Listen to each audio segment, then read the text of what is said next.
Jesus, continuar a dependência em espírito, em ação, em verdade. Convido a amada igreja colocar de pé, vamos estar orando neste momento, para que a palavra do Senhor possa.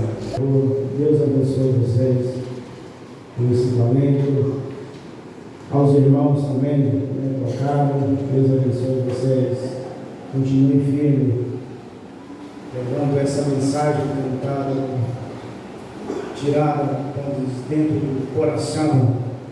Deus agrada disso, a igreja também. Nessa noite eu gostaria de meditar com os irmãos, trazendo uma reflexão para a igreja e também para aqueles que estão aqui possam meditar nesta palavra, que você possa compreender a sua necessidade. O tempo ele vai passando. E quanto mais demora, às vezes, para nós tomarmos uma decisão, mais próximo está a volta do Senhor.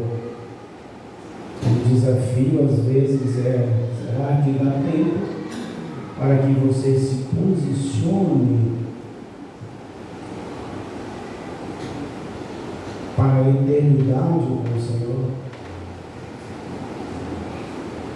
Eu gostaria de, nessa noite, olhar com vocês exatamente o que às vezes nós nos preocupamos com este mundo. Observe os hinos que foram cantados aqui, todos voltados para um lugar que não se encontra aqui.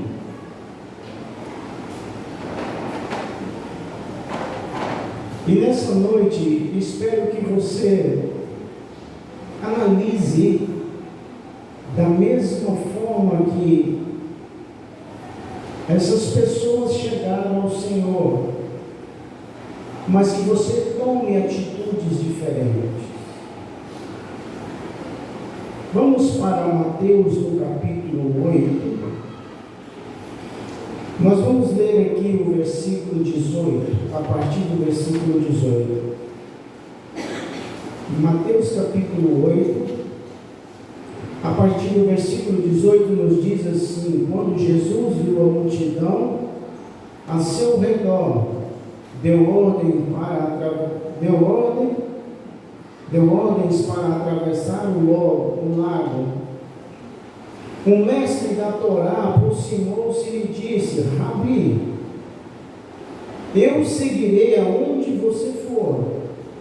Jesus respondeu: as raposas têm tocas, as aves têm o seu ninho, mas o Filho do Homem não tem um lar. Outro discípulo lhe disse: Senhor, permita ir primeiro sepultar meu pai. Mas Jesus respondeu: siga-me e deixa que os mortos sepultem os seus mortos. Observa aqui essas indagações que foram dadas. A primeira, nós vamos observar que um mestre da Torá ou da lei aproxima de Jesus e fala assim: Rabi. Em hebraico, literalmente, é meu grande. Aqui traduzido pelo grego, didaskalos, ou professor. Se nós voltarmos um pouco aqui, ou ir à frente um pouco, em Mateus, no capítulo 23, no versículo 7,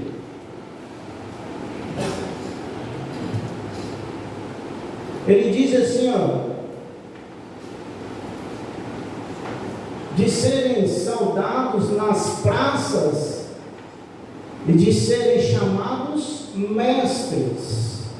Era a forma que era dada àquelas pessoas que tinham alguma tinha autoridades.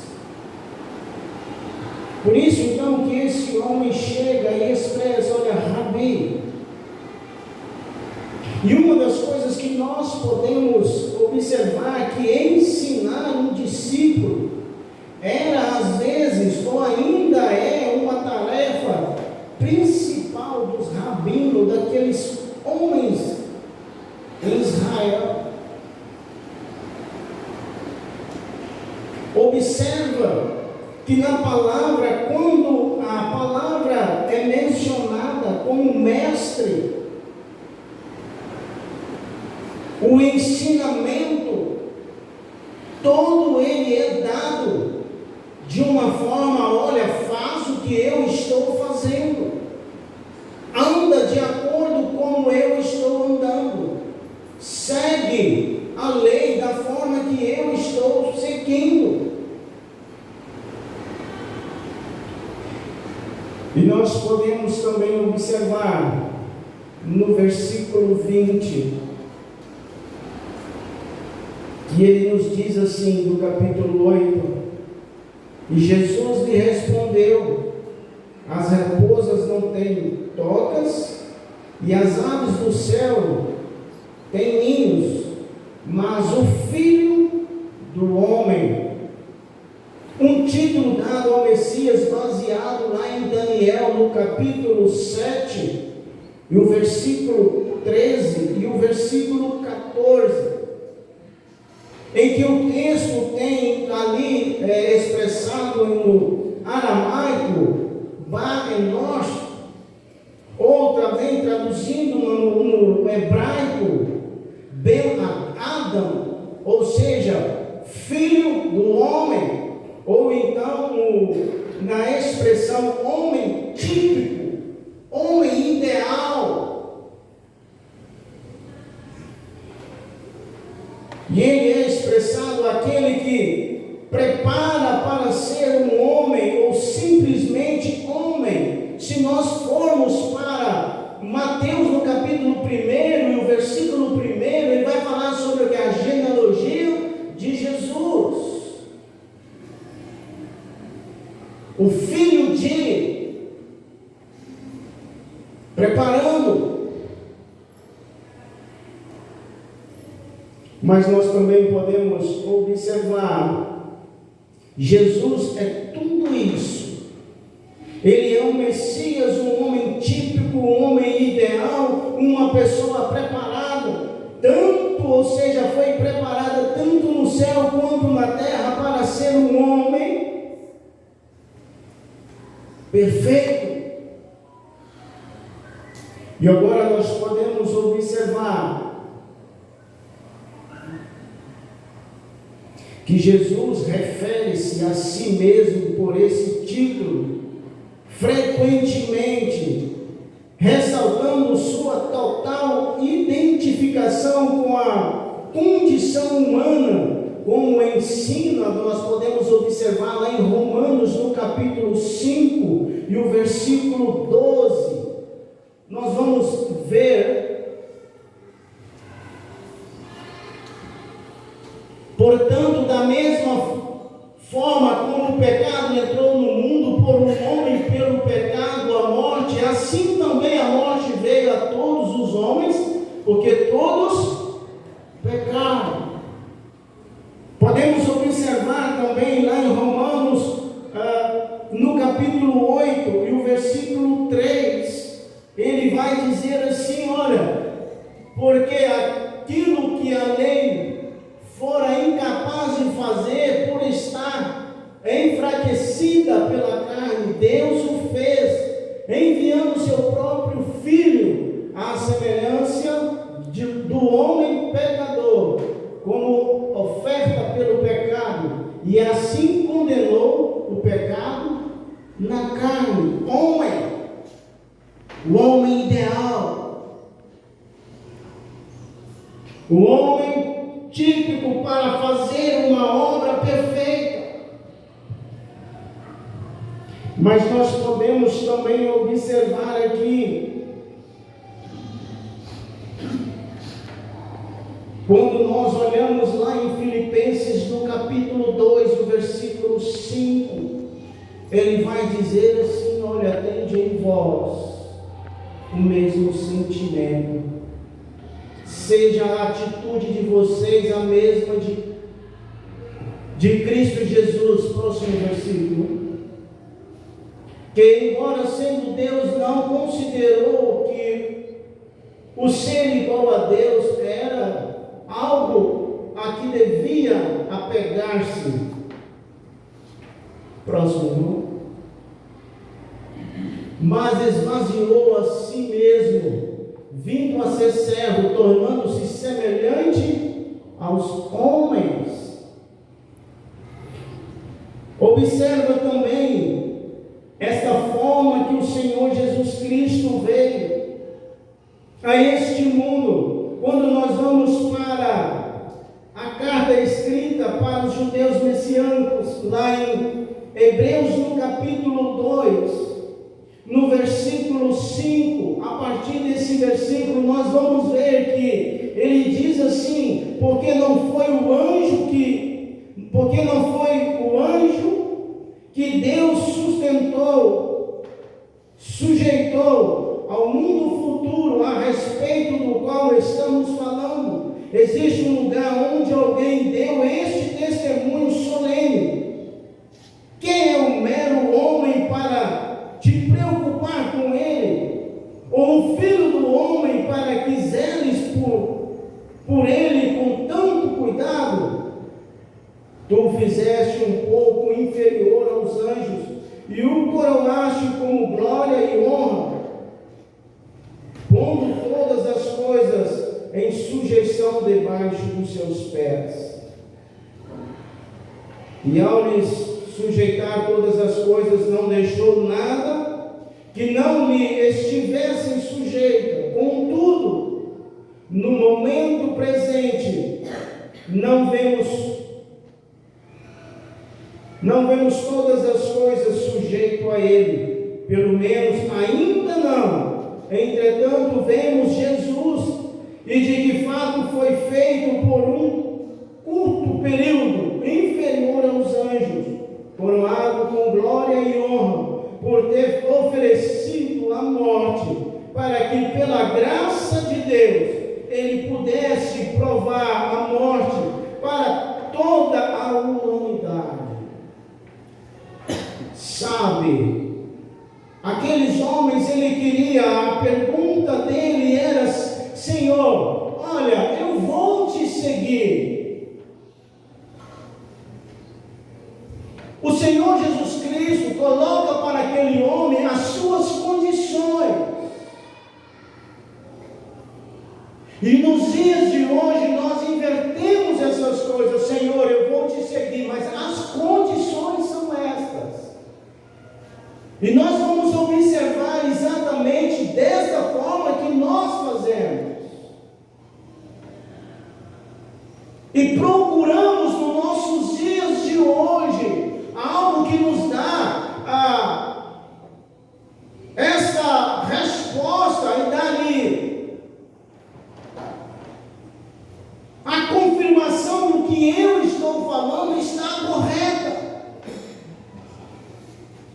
Rabi, vou te seguir. Você está pronto para seguir realmente o Senhor Jesus Cristo?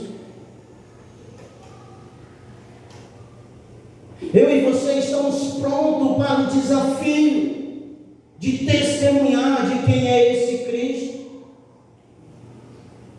Você observa que ele foi colocado como menor do que os anjos, entregou a si mesmo, dando a sua vida por mim e por você.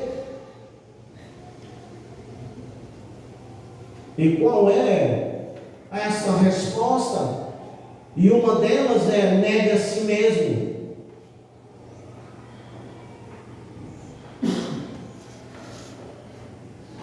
Tira as suas atitudes, coloca a de Cristo. Observamos que todas estas formas que nós vemos, essas condições que colocou como o Senhor Jesus Cristo, como um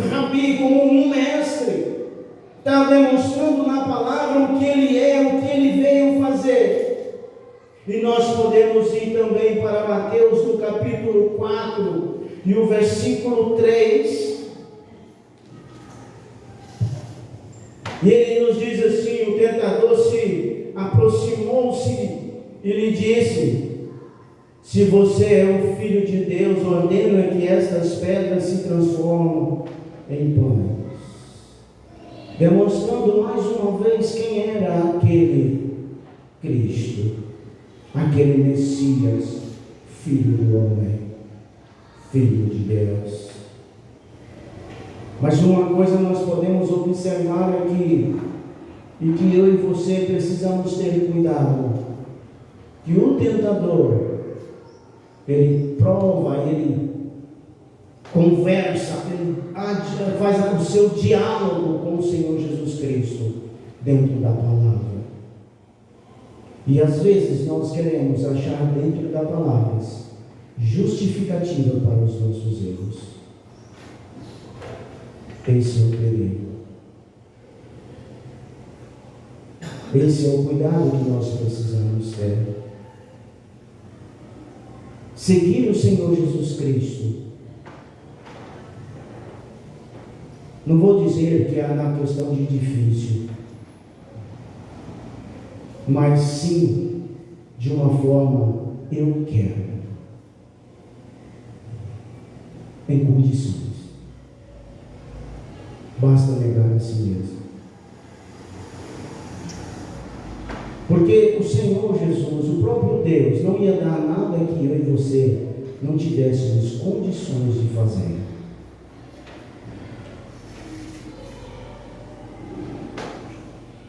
Mas a questão é, eu e você queremos?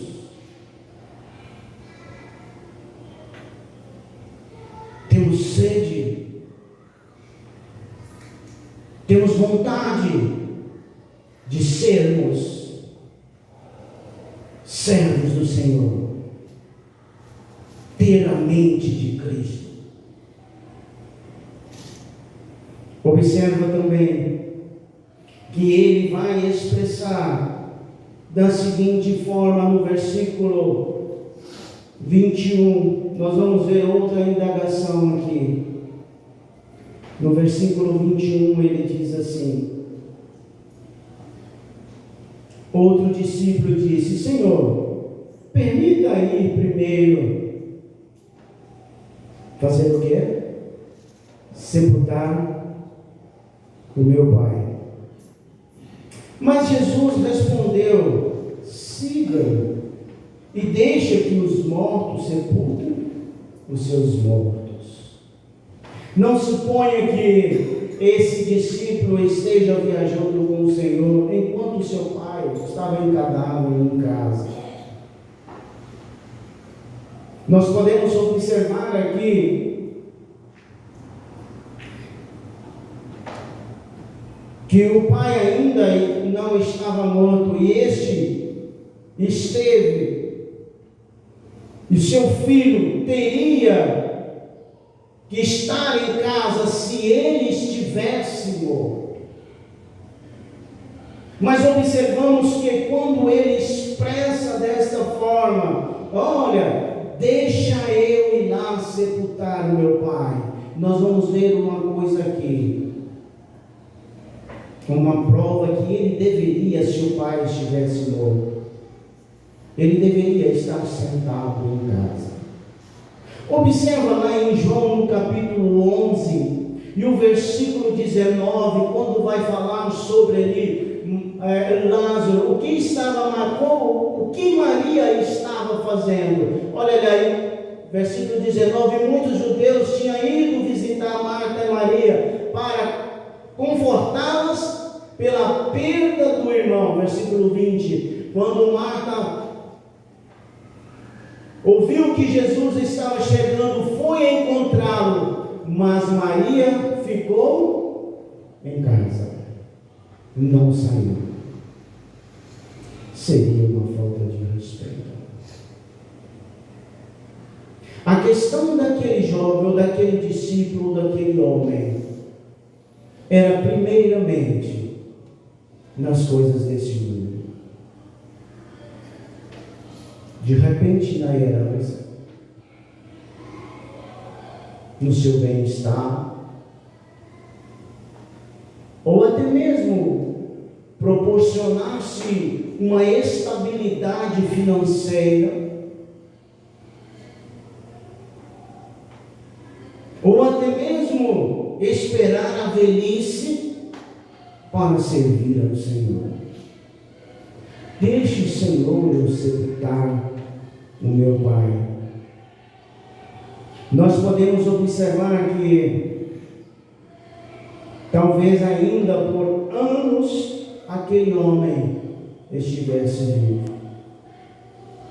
Será que esse discípulo foi servir ao Senhor? O que me atrapalha no serviço na obra do Senhor? O que tem nos levado a não fazer de acordo com a vontade do Senhor a sua obra?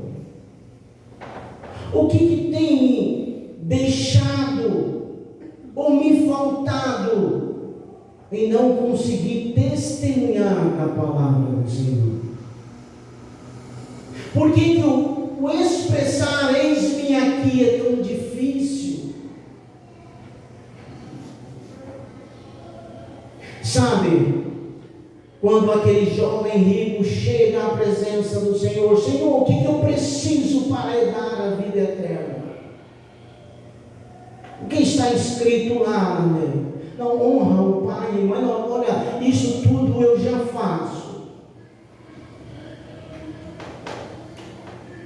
Então te falta somente uma coisa: vai e vende tudo e dá aos pobres. Aquele jovem sai triste.